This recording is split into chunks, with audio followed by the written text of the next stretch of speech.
जय जिनेंद्र मित्रों। शब्दों के शिल्पकार, अपराजय साधक, तपस्या की कसौटी, आदर्श योगी, ध्यान ध्याता ध्येय के पर्याय, कुशल काव्य शिल्पी, प्रवचन प्रभाकर, अनुपम मेधावी, सिद्धांतागम के पारगामी, वाग्मी, ज्ञान सागर के विद्याहंस, प्रभु महावीर के प्रतिबिंब, महाकवि दिगंबराचार्य श्री विद्यासागर जी महाराज की जय हो। महाराज श्री पंचम काल में भी चतुर्थ काल की चर्या का पालन करते हैं। उनके कठोर तप व संयम के दर्शन हम पिछली वीडियो में कर चुके हैं, जो आपको ऊपर आई बटन में मिल जाएगी। आज हम आपको उनकी दी हुई 15 शिक्षाओं के बारे में बताएंगे। यदि आप इन शिक्षाओं को अपने जीवन में उतार लें तो आपका जीवन निश्चित ही सफल हो जाएगा और आप अपने जीवन में सफलता की सीढ़ियां चढ़ते ही जाएंगे। पूरा जानने के लिए इस वीडियो को अंत तक देखें। तो चलिए इस वीडियो में आगे बढ़ते हैं। संप्रदाय मुक्त भक्तों या दर्शक, पाठक हो या विचारक, बच्चा हो या वृद्ध, नर हो या नारी, उनके बहुमुखी व्यक्तित्व को आदर्श मानकर हर कोई उनकी शिक्षाओं को अपने जीवन में उतारकर अपने आप को धन्य समझता है। आप भी उन शिक्षाओं को जानिए। पहला, भारत में भारतीय शिक्षा पद्धति लागू हो। संपूर्ण भारत में अंग्रेजी शिक्षा पद्धति लागू है।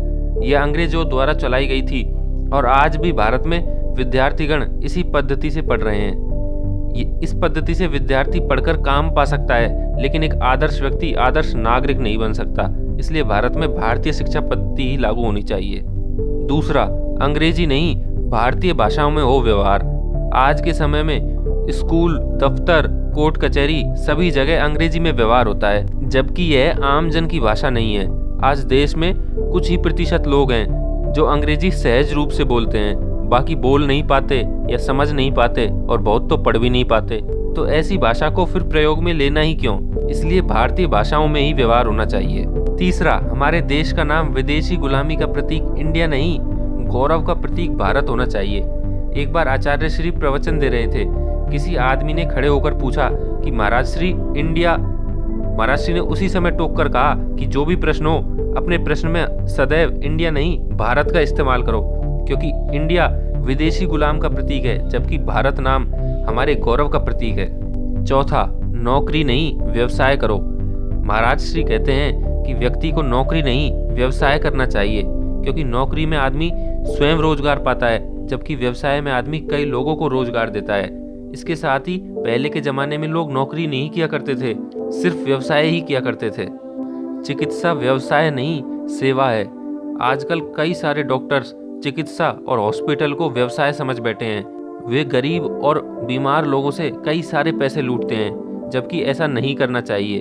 यदि कोई गरीब व्यक्ति आपकी चिकित्सा का पैसा अफोर्ड नहीं कर सकता तो उसे मुफ्त में सेवाएं देनी चाहिए। यह धर्म का कार्य है। आज कई सारे ऐसे जैन चिकित्सक हैं जो गरीब लोगों को मुफ्त में चिकित्सा देते हैं। हमें उन जैन चिकित्सकों पर गर्व है। मित्रों, यह वीडियो आपको कैसी लग रही है नीचे कमेंट करके बताइए, और यदि यह वीडियो आपको अच्छी लग रही है तो इस वीडियो को अभी लाइक करिए। छठा, स्वरोजगार को संवर्धित करो। आज स्वरोजगारी सबसे अच्छा रोजगार है। किसानी, व्यवसाय और ऐसे लोग जो खुद को रोजगार दे रहे हैं वो धीरे धीरे खुद के पैरों पर खड़े हो जाते हैं, जबकि जो लोग नौकरी करते हैं वे दूसरों के पैरों के नीचे दबे ही रह जाते हैं। सातवां, बैंकों के भ्रमजाल से बचो और बचाओ। महाराज श्री कहते हैं कि जो व्यक्ति बैंकों के भ्रमजाल, कर्ज, ब्याज के नीचे आ जाता है, वह व्यक्ति उस जाल में फंसता ही जाता है, कभी निकल ही नहीं पाता। इसलिए व्यक्ति को बैंकों के भ्रमजालों से दूर ही रहना चाहिए। आठवां, खेती बाड़ी सर्वश्रेष्ठ है। महाराज श्री कहते हैं कि जो व्यक्ति खेती बाड़ी को अपना रोजगार मानता है, उससे अच्छा क्या हो सकता है। जो व्यक्ति पूरे विश्व के लिए अनाज पैदा कर रहा है, उससे अच्छा रोजगार कुछ नहीं है। किसान कभी किसी पर निर्भर नहीं रहता। वह किसी भी हालत में स्वयं को कठिन परिस्थितियों से बाहर निकाल ही लेता है। नवा, हथकरघा स्वावलंबी बनने का सोपान। महाराज श्री कहते हैं कि हथकरघा सबसे अच्छा तरीका है जो व्यक्ति को स्वावलंबी बना सकता है। महाराज श्री ने भी कई सारे हथकरघा सेंटर पूरे देश में खुलवा रखे हैं, जिनमें से 3 हथकरघा सेंटर तो तिहाड़ जेल में भी हैं, जिनमें कैदी हथकरघा चलाना सीखते हैं, हथकरघा चलाते हैं और उनको 300 रुपये प्रति महीने मिलते हैं। इन हथकरघा सेंटरों में दाखिला लेने की सिर्फ एक ही शर्त है, और वह शर्त है शाकाहार को अपने जीवन में अपनाना। 10वां, भारत की मर्यादा साड़ी। महाराज श्री कहते हैं कि भारत की स्त्री की मर्यादा साड़ी ही है। 11वां, गौशाला जीवित कारखाना।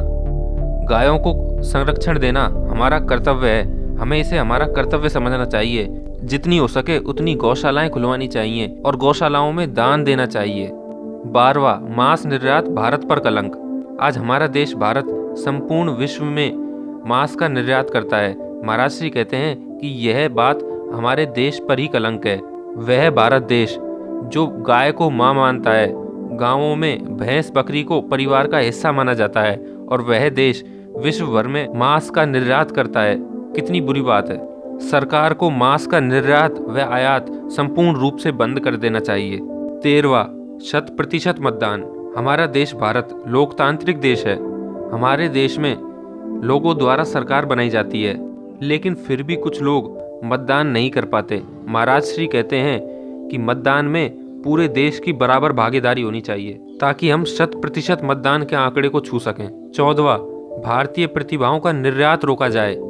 आज देश में कई सारे विद्यार्थी भारत में शिक्षा पाकर विदेश में नौकरी करने निकल जाते हैं। भारत सरकार को यह समझना चाहिए कि देश में कुछ संसाधनों की कमी तो है, तभी तो वो विद्यार्थी विदेश में नौकरी करने जाते हैं। भारत सरकार को इस स्थिति में आगे आना चाहिए और उन विद्यार्थियों को विदेश जाने से रोकना चाहिए और उन्हें पर्याप्त संसाधन उपलब्ध कराने चाहिए।